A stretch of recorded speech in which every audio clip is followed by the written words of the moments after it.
पूरी दुनिया हैरान और परेशान है कि अचानक अमेरिका और इसराइल ने ईरान पर अटैक क्यों कर दिया। मैं अपने तजर्बे की रोशनी में आपको यह बताता हूं कि ईरान का अटैक वेनेजुएला से कनेक्टेड है। कैसे, आइए आपको बताते हैं।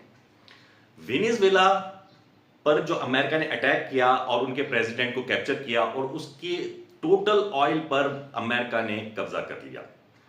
जब अमेरिका ने कब्जा किया तो उसकी कैलकुलेशन थी कि हम दुनिया के एक बहुत बड़े ऑयल रिजर्व पर कब्जा कर चुके हैं, मगर वेनेजुएला का क्रूड ऑयल बहुत थिक होता है।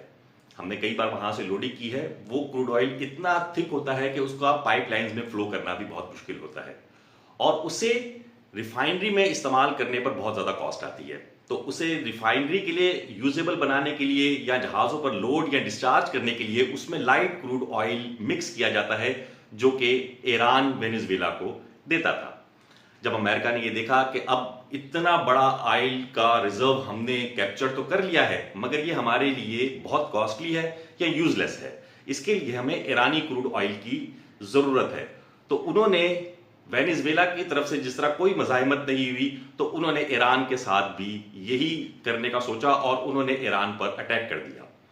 लेकिन ईरान ने भरपूर तरीके से अमेरिका को जवाब दिया और दे रहा है, और हमारी दुआ है कि ईरान किसी भी चोर को अपने एसेट्स चोरी करने ना दे। ईरानी क्रूड ऑयल पर कब्जा करना अमेरिका का अव्वलीन तरजीह थी कि ये लाइट क्रूड ऑयल हम वेनेजुएला के क्रूड ऑयल के साथ मिक्स करेंगे और उसके बाद हम पूरी दुनिया में सेल करेंगे और अरबों डॉलर कमाएंगे।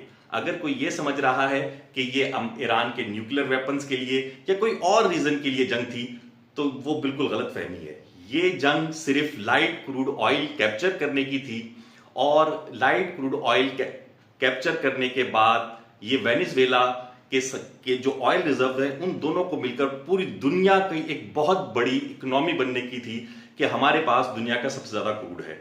अमेरिका की हमेशा से ये पॉलिसी रही है कि रेड सी में या पर्शियन गल्फ में हालात खराब रखे जाएं ताकि हम सस्ते दामों उनसे क्रूड ऑयल लेते रहें और उसके बाद अमेरिका से पूरी दुनिया को महंगे दामों क्रूड ऑयल बेचा जाता रहे। उम्मीद है आज की वीडियो आपको पसंद आई होगी। कमेंट सेक्शन में अपनी राय देना मत भूलिएगा। बहुत शुक्रिया।